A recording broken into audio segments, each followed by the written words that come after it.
Naku po, itong si Junior, sinisi na ang mga tao dahil sa nag-viral nga ito sa social media. Itong napakaraming basura, ikinumpara ng mga netizens sa panahon ni dating Pangulong Duterte at panahon ni Junior ngayon. Ito, ayon sa news ngayon, hindi kakayanin ng gobyerno kung pabaya ng pabaya ang mga tao. Bakit? Hindi kakayanin ng gobyerno. May ginawa ba sila para dito? Nanawagan si Pangulong Ferdinand Marcos Jr. sa publiko na makiisa sa pagpapanatili ng kalinisan at tamang pagtatapon ng basura, kasabay ng pagbibigay diin na hindi kayang solusyonan ng gobyerno lamang ang problema kung patuloy namang magiging pabaya ang ilan. Pero napapansin ko, bagay na bagay yung background niya dyan. Si Junior, ang background, basura. Bagay na bagay, no?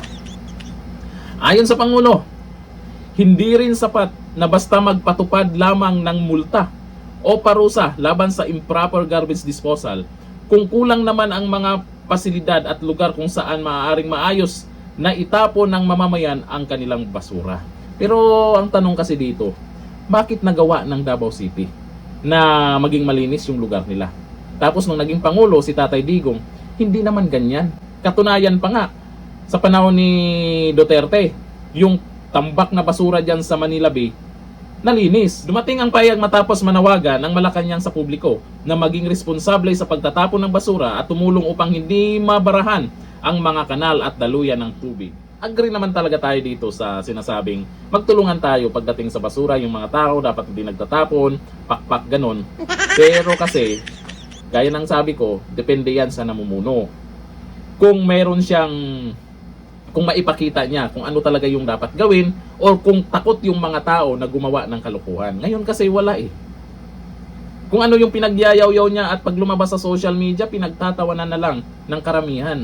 Hindi na nakikinig sa kanya. Pansin niyo naman, dito sa balitang to, may punto siya dito. Pero yung mga komento, yung mga nag-react, naku, puro na naman love react ang mga netizens dito. Ang mga komento, ito ang mga komento nila dyan sa sinasabi po ng ating mahal na Pangulo. O ito, sabi ni Jack Jaspe, wala nang ginawa to kundi puro sisi. O, napasama pa yung pinagyayaw-yaw ni Junior dyan, sinisi pa yung mga tao. Ito sabi ni Bibiana Istalor, kasalanan pala ng taga Manila kasi pabaya sila. Pwede naman. Ito sabi ni Richie Padilla, may punto ka naman kahit konti. Pero bakit? Ano bang tinatrabaho nyo? O, ito yung sinasabi ko. Yung sa sinasabi po ng ating Pangulo, tama din naman yan. Yun nga lang, ang mga tao susunod ba?